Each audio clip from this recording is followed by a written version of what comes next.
नमस्कार दोस्तों, मैं पंकज वर्मा आप सभी का स्वागत करता हूं। आज हम बात करेंगे इकोनॉमिक्स के एक टॉपिक पे जो बहुत ख़ास है, बहुत इम्पोर्टेंट है।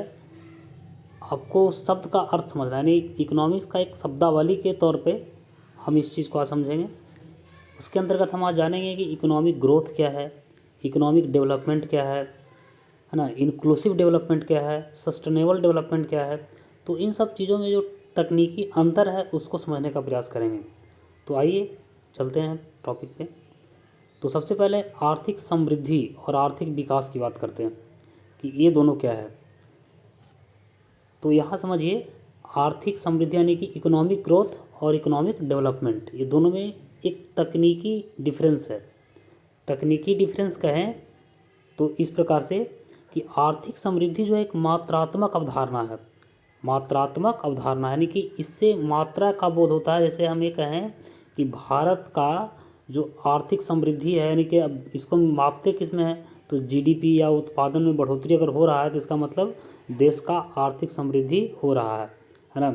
और अगर हम इसकी बात करें इकोनॉमिक डेवलपमेंट की, तो यह एक गुणात्मक अवधारणा है।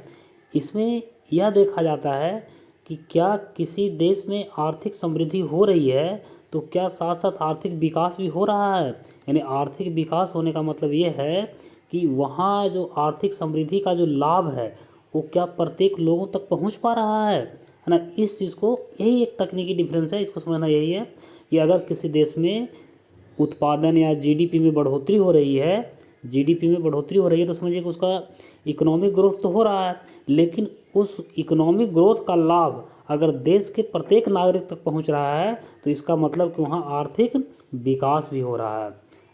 समझ गए। जैसे हम एक उदाहरण से ऐसे समझे कि हरित क्रांति से जो है इकोनॉमिक ग्रोथ हुआ। जब 65-66 के आसपास भारत में लोगों को खाने के लिए अनाज का पर्याप्त भंडार तो छोड़िए, मतलब कोई भंडार ही नहीं था उस तरह से, है ना। बहुत सारे लोग भूखे के शिकार हो जाते थे, भुखमरी के शिकार हो जाते थे, सरकार के पास कोई स्टॉक नहीं था, है ना। हम अमेरिका और दूसरे देशों से अनाज मंगवाया करते थे, लेकिन आज हम जो है उसमें आत्मनिर्भर हो गए हैं। हम आज अमेरिका को चावल भेजते हैं, है ना। तो कहने का मतलब है कि हरित क्रांति से इकोनॉमिक ग्रोथ तो हुआ। जो चीज़ हमें एक कमी थी पूरे देश भर में जिसका कमी था वो पूरा देश को तो मिल गया, लेकिन क्या इकोनॉमिक डेवलपमेंट हुआ? क्या आज भी लोग भूखे नहीं मर रहे हैं? क्या आज भी लोग भूखे नहीं हैं? तो ये चीज़ें अगर पूरी नहीं हुई है तो इसका मतलब हम ये कहेंगे कि अभी जो है हमारा इकोनॉमिक डेवलपमेंट नहीं हुआ है। हम इकोनॉमिक ग्रोथ कर रहे हैं लेकिन इकोनॉमिक डेवलपमेंट नहीं हुआ है। यानी कि आप इस चीज़ को बहुत बेहतर तरीके से समझ पाए होंगे। अब जैसे इसको हम निष्कर्ष के तौर पे ये कहें कि प्रत्येक आर्थिक विकास आर्थिक समृद्धि है, प्रत्येक आर्थिक विकास आर्थिक समृद्धि है, आर्थिक विकास आर्थिक समृद्धि है, लेकिन प्रत्येक आर्थिक समृद्धि आर्थिक विकास नहीं है। यानी कहने का मतलब तात्पर्य ये हुआ, यदि आर्थिक विकास हो रहा है तो इसका मतलब ये है कि आर्थिक समृद्धि भी हुआ है, तभी आर्थिक विकास हो रहा है। लेकिन ये जरूरी नहीं है कि आर्थिक समृद्धि हो रहा है इसका मतलब आर्थिक विकास हुआ ही होगा, ये डिफिनिट नहीं है ना। ये चीज़ आप इसको क्लियरिफाई रखिएगा तुम। अब नेक्स्ट जो है वो है समावेशी विकास यानी इंक्लूसिव डेवलपमेंट। इंक्लूसिव डेवलपमेंट क्या है तो इसको समझिए ध्यान से। ये इसको दो पार्ट में समझते हैं हम। इंक्लूसिव विकास का मतलब होता है सबका विकास और चौतरफा विकास। सबका विकास प्लस चौतरफा विकास, यानी कि अगर ये दोनों तरह के विकास हो रहे हैं तो इसका मतलब है कि समावेशी विकास हो रहा है। अब ये दोनों तरह के विकास क्या है, सबका विकास का तात्पर्य क्या है, तो इसका मतलब यह है कि समाज का कोई भी व्यक्ति पिछड़ा न रह जाए। ये विचार जो है, ये सबका विकास का जो कॉन्सेप्ट है गांधी जी के अंत्योदय से लिया गया है।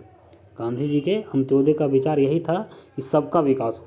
तो अगर हम सबका विकास की बात करते हैं तो इसका मतलब प्रत्येक व्यक्ति की बात करते हैं, देश का कोई भी नागरिक पिछड़ा न रह जाए।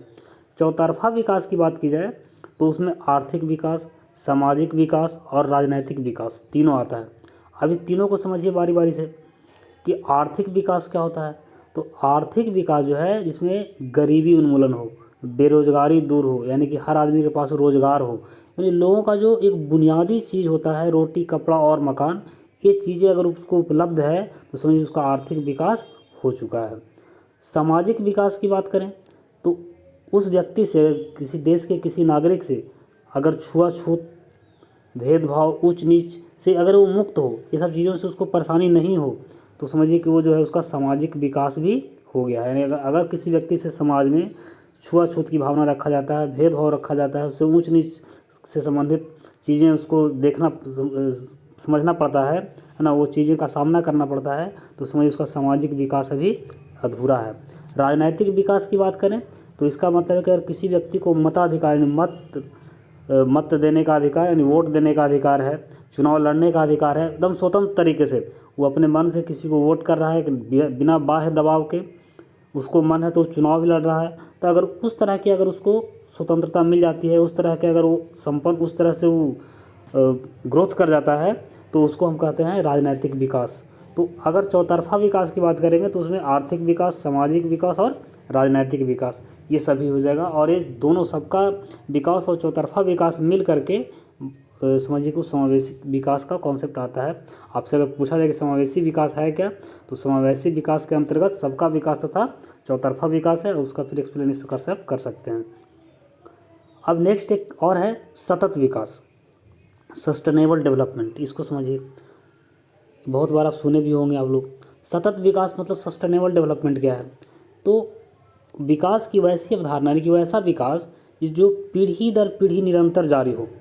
इसके कुछ क्राइटेरिया हैं, उसको आपको समझना है। आपको ऑब्जेक्टिव क्वेश्चन में इस तरह से क्वेश्चन पूछ लिए जाते हैं कि कौन से सतत विकास के लक्षण नहीं हैं, है ना। तो कौन कौन लक्षण है इसको देखिए। अगर जो विकास पीढ़ी दर पीढ़ी हो रहा हो, यानी सतत जारी हो, तो वो जो है सतत विकास के अंतर्गत आएगा। पर्यावरण को संरक्षित रखे, यानी वैसा विकास हम नहीं करें कि पूरा सड़कें बनाए जा रहे हैं, पेड़ पौधे को काटे जा रहे हैं। एक समय ऐसा आएगा कि ग्लोबल वार्मिंग और कई अन्य तरह की समस्याओं का सामना करना पड़े। तो पर्यावरण को हम संरक्षित रखते हुए, उसको ध्यान में रखते हुए अगर विकास कर रहे हैं तो समझिए कि सतत विकास का पार्ट है। संसाधनों का उपभोग नैतिक तरीके से हो। नैतिक तरीके का मतलब ये हुआ कि आप संसाधन का उपभोग इस प्रकार से कीजिए कि आने वाली पीढ़ियों के लिए भी संसाधन बचे, शेष रहे, है ना। यानी कि उसका हम दुरुपयोग नहीं करें, उसका उपयोग करें। उपयोग और दुरुपयोग में अंतर है। जैसे आप मान लिया जाए कि, जैसे हम एक उदाहरण से समझाते हैं, आगे इसका एक धारणा समझ लेते हैं कि इसका धारणा क्या है। यानी कि सतत विकास का जो है आपके अंदर क्या, सतत विकास के प्रति आपका सोच क्या होना चाहिए, क्या हमको करना है। तो जो है ये आप ये मान के चलना है आपको कि उपलब्ध जो संसाधन है वो अपने पूर्वजों से विरासत के रूप में नहीं बल्कि कर्ज है।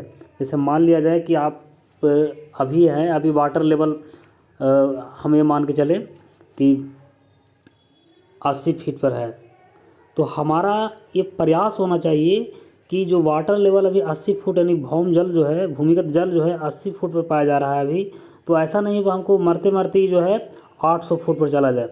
ये आपको ये सोच, मतलब इसको बचा के रखना है ना।